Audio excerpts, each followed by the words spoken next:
Le monde ne valorise pas toujours les vrais signes d'intelligence. Il célèbre les diplômes, les discours brillants, les performances académiques. Et pourtant, certains esprits, les plus brillants, passent leur vie à douter d'eux-mêmes. As-tu déjà eu cette sensation étrange d'être différent sans savoir pourquoi?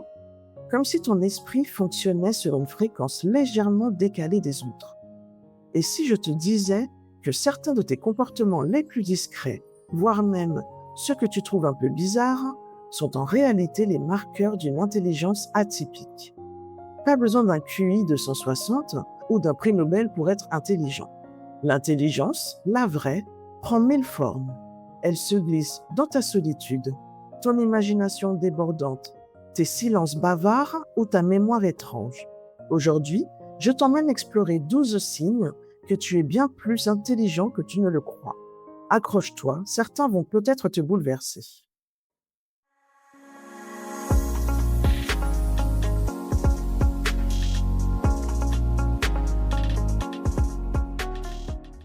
Premier signe, tu crées sans cesse.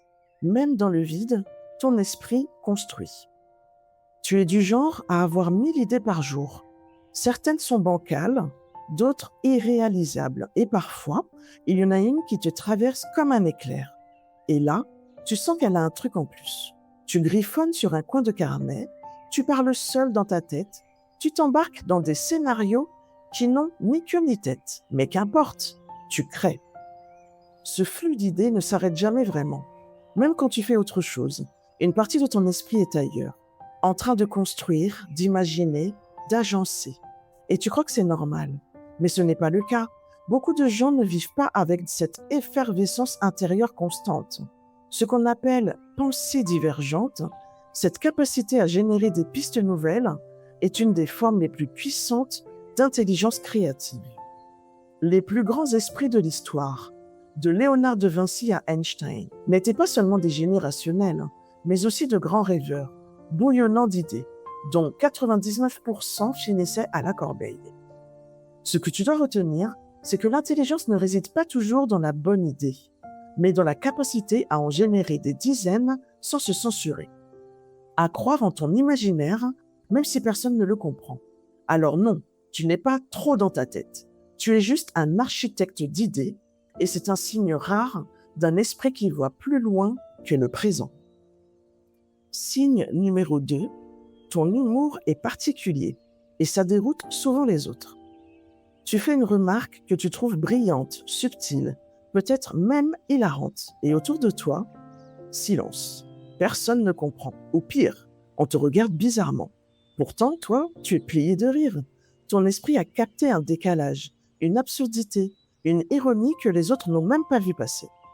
Ce genre d'humour, parfois noir, parfois absurde, parfois juste trop en avance, est une vraie signature. Ce n'est pas juste une question de goût.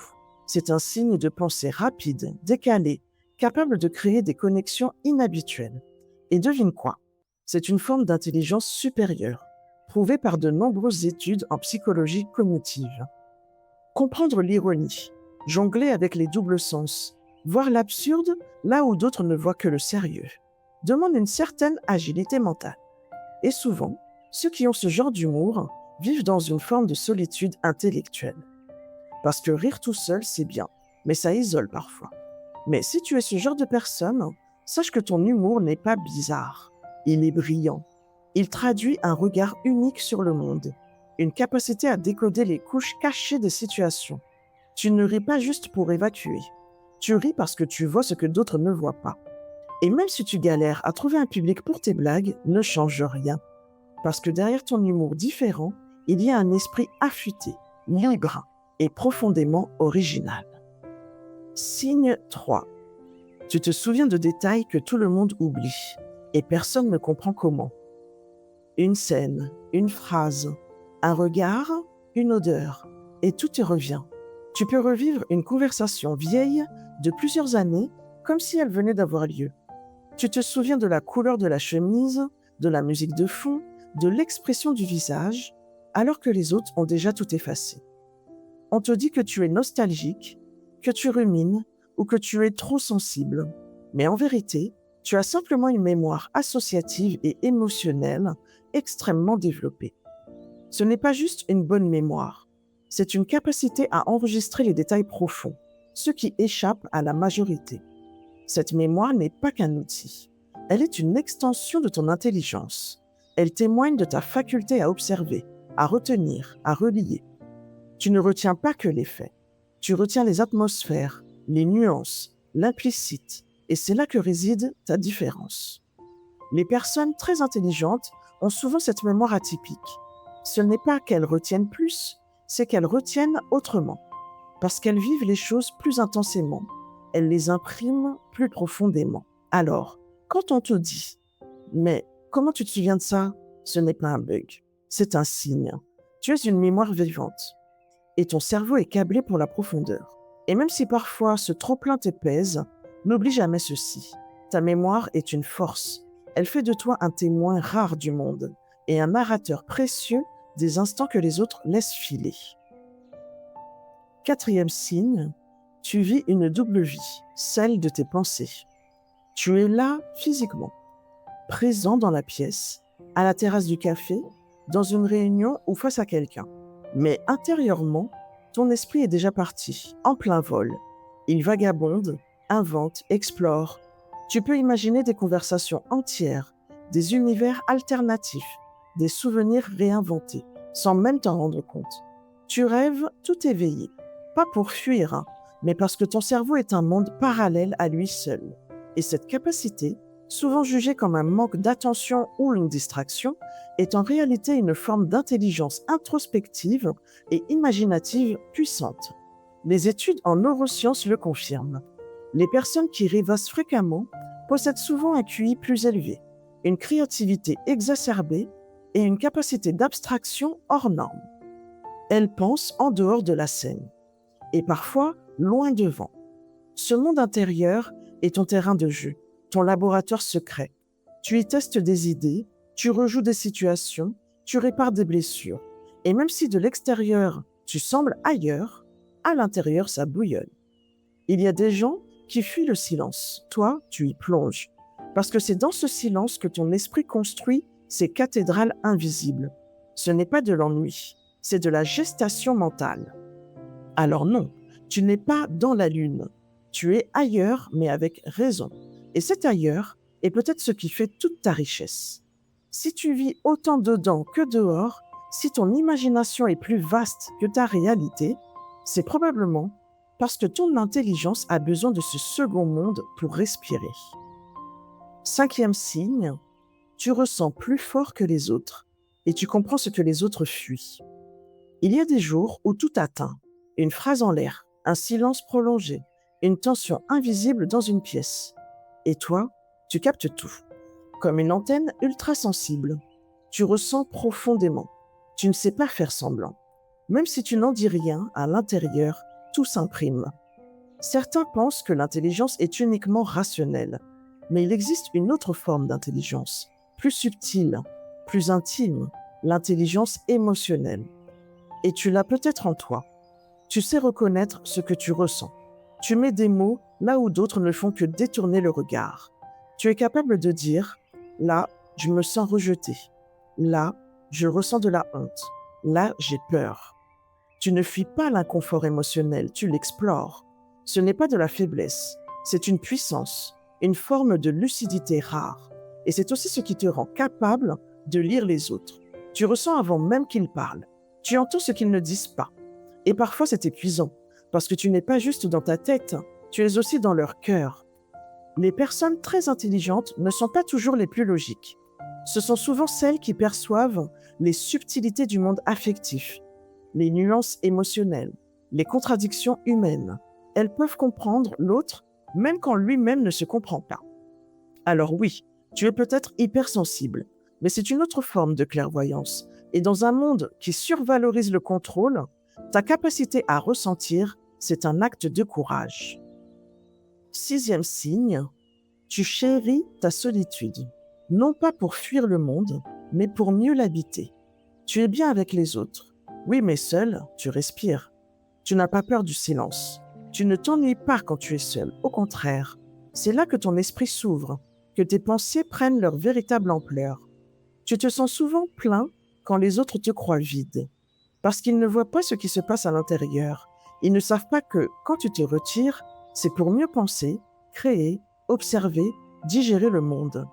La société nous conditionne à croire que l'isolement est un problème, que la solitude est un manque. Et pourtant, pour les esprits profonds, c'est une ressource vitale. Les personnes très intelligentes sont souvent attirées par la solitude parce qu'elles y trouvent un terrain d'expérimentation intérieure. Tu lis, tu écris, tu observes, tu médites. Tu marches seul, parfois longtemps, pas pour fuir, mais pour retrouver un espace d'alignement. Et dans cet espace, ton esprit s'épanouit. Beaucoup de figures brillantes ont vécu ainsi, recluses aux yeux du monde, mais vibrantes à l'intérieur. Proust, Emily Dickinson, Jung, tous ont compris que la solitude n'est pas une absence de lien, mais une qualité de présence à soi. Alors si tu ressens ce besoin de retrait, ne te juge pas. Ce n'est pas un déficit social. C'est peut-être le signe que tu te connectes à une autre forme de richesse, celle du silence habité. Et parfois, il faut du courage pour préférer la profondeur de sa propre compagnie au vacarme du monde. 7e signe. Tu as une oreille musicale.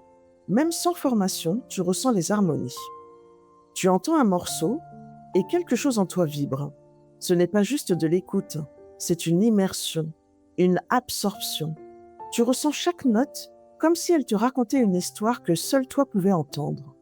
Et parfois, tu es même capable de reproduire un rythme, une mélodie, sans l'avoir jamais appris. Tu n'as peut-être jamais pris de cours, peut-être que tu ne sais pas lire une partition, et pourtant, tu comprends. Tu sais quand une note tombe juste, tu sais quand un accord touche une émotion profonde. C'est comme si la musique parlait un langage que ton esprit comprend intuitivement. Ce don n'est pas si courant. Il reflète ce qu'on appelle souvent l'intelligence musicale, une forme spécifique d'intelligence qui allie sensibilité auditive, mémoire sonore et structure mentale. Et cette intelligence se manifeste même chez ceux qui n'ont jamais étudié la musique de façon formelle. Les cerveaux très intelligents sont souvent très sensibles aux structures, aux motifs, aux rythmes. Et la musique en est remplie. C'est un langage de patterns, de variations, de tensions et de résolutions. Exactement ce que les esprits brillants aiment déchiffrer. Et ce n'est pas tout. Si tu es du genre à écouter le même morceau en boucle, à pleurer sur une simple progression d'accords, ou à être profondément influencé par l'atmosphère sonore autour de toi, alors oui, ton oreille en dit long sur ton intelligence émotionnelle et cognitive. La musique n'est pas juste un plaisir, c'est un miroir. Et si tu t'y reconnais profondément, c'est peut-être parce que ton esprit parle cette langue-là depuis toujours. Signe numéro 8, tu acceptes l'ambiguïté et tu n'as pas besoin que tout soit clair pour avancer. Tu as remarqué que certaines personnes veulent toujours une réponse, un oui, un non, une case bien nette, un verdict définitif, pas toi. Toi, tu es à l'aise dans les zones grises. Tu peux rester dans l'incertitude sans que ça t'angoisse. Tu sais que le monde est complexe et tu ne ressens pas le besoin de le simplifier à tout prix. Ce regard, cette tolérance à l'ambiguïté, est une forme d'intelligence profonde. C'est la capacité à coexister avec des vérités multiples, parfois même contradictoires, sans chercher à trancher trop vite. Tu sais que les gens ne sont jamais tout à fait bons ni tout à fait mauvais, que les situations ont des couches invisibles, que parfois, il n'y a pas de bonne réponse, juste des chemins différents à expérimenter. Et cette souplesse mentale n'est pas donnée à tout le monde. Elle nécessite une forme de maturité cognitive, une ouverture d'esprit et surtout une humilité. Car il faut être capable de dire « je ne sais pas encore » ou « c'est plus compliqué que ça ». Les grands penseurs, les philosophes, les sages ont souvent cette posture. Ce n'est pas un aveu d'ignorance, c'est la reconnaissance du mystère.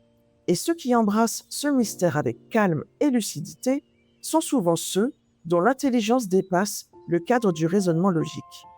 Alors, si tu es capable de rester dans la complexité, si tu ne paniques pas face au flou, si tu sais attendre sans tout contrôler, sache-le, c'est une marque rare d'un esprit agile, profond et nuancé. Neuvième signe. Tu es souvent anxieux, ton imagination déborde et parfois elle te joue des tours. Tu es là et tout semble normal, mais dans ta tête, c'est un film. Ton esprit imagine 1000 scénarios. Tu anticipes, tu projettes, tu te prépares à tout, même à ce qui n'arrivera jamais. Parfois, tu te réveilles fatigué, simplement d'avoir trop pensé. Tu as décortiqué la moindre interaction, exploré les moindres issues possibles, et ça ne s'arrête jamais vraiment. Ce que tu vis, c'est peut-être de l'anxiété, mais pas celle qu'on réduit à un trouble. C'est l'anxiété comme reflet d'une intelligence imaginative suractive. Tu as un cerveau qui analyse, qui cherche à comprendre, à prévoir, à éviter les pièges. Un cerveau qui ne se contente pas du présent. Il veut explorer l'après, le si jamais et si ça tournait mal. Et oui, parfois ça fatigue. Mais sache une chose, cette suractivité mentale n'est pas un défaut. C'est souvent une signature des esprits brillants.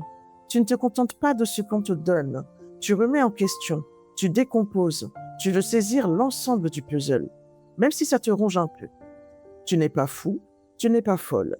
Tu es lucide, parfois trop. Ton anxiété naît du fait que tu vois plus loin, que tu ressens plus fort, que tu comprends plus vite. Et ça crée un monde intérieur très dense. Bien sûr, il faut apprendre à apaiser ce flux, à le canaliser, mais ne le maudis pas, car dans cette agitation se cache aussi ton génie. Là où d'autres avancent tête baissée, toi tu regardes tous les angles. Et cette vigilance intérieure, même épuisante, est la trace d'un esprit éveillé. Signe numéro 10. Ton environnement est chaotique, mais il te stimule. Autour de toi, c'est souvent un joyeux bazar. Des piles de livres entassés, des papiers griffonnés qui traînent, des objets que tu retrouves toujours, même si personne d'autre ne comprend comment. Ton bureau ressemble plus à un atelier qu'à une salle de réunion. Et pourtant, toi, tu t'y sens bien. Ce désordre apparent n'est pas toujours le signe d'un manque d'organisation. Au contraire, c'est parfois la marque d'un esprit qui fonctionne de façon non linéaire, créative, associative. Ton environnement externe reflète ton foisonnement interne. Les personnes très intelligentes n'ont pas toujours des bureaux impeccables ou des carnets bien tenus. Elles ont des nids mentaux, des cocons d'inspiration. Le chaos devient leur carte. Leurs repères sont invisibles aux autres, mais limpides pour elles. Des études ont montré que les environnements légèrement désordonnés peuvent stimuler la pensée créative. Pourquoi ? Parce qu'ils ne cadrent pas l'esprit. Ils laissent de la place à l'improvisation, à l'intuition, à la spontanéité. Si tu as besoin de ce brouillon autour de toi, ce n'est pas une faiblesse. C'est une stratégie inconsciente pour rester connecté à ton imaginaire.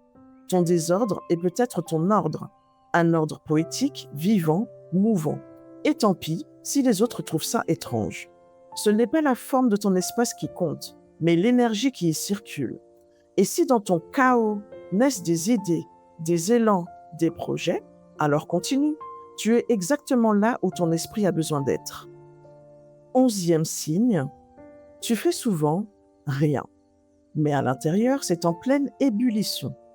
Tu regardes dans le vide. Tu marches sans but apparent. Tu restes assis, sans écran, sans livre, sans action visible. Et les gens te demandent, tu penses à quoi ? Toi, tu souris, parce que tu ne pourrais même pas expliquer tout ce qui se passe à l'intérieur. En apparence, tu ne fais rien, mais en réalité, tu es en train de réfléchir, de connecter, de digérer, de créer. C'est invisible, mais c'est essentiel. Le monde moderne valorise l'agitation. Il faut produire, s'agiter, montrer qu'on avance. Pourtant, certains des plus grands esprits ont toujours protégé des espaces de vide. Einstein, par exemple, passait des heures à rêvasser. Il disait que ses meilleures idées naissaient dans les moments de silence entre deux pensées. Réfléchir profondément, sans distraction extérieure, est une pratique rare. Elle demande du calme intérieur, du temps, de la présence à soi. C'est dans ce rien que surgissent parfois les intuitions les plus claires, les idées les plus fécondes, les solutions inattendues. Si tu ressens le besoin de t'arrêter, de te retirer, de juste être, sache que ce n'est pas de la paresse, c'est de la gestation mentale. Une manière pour ton cerveau d'organiser le chaos, d'inventer sans effort apparent. Et même si personne ne voit ce travail invisible, toi, tu sais que ces instants-là sont précieux. Alors la prochaine fois qu'on te dit « tu rêves encore ?» réponds simplement « je construis ». 12e et dernier signe. Quand l'inspiration te prend, plus rien d'autre n'existe.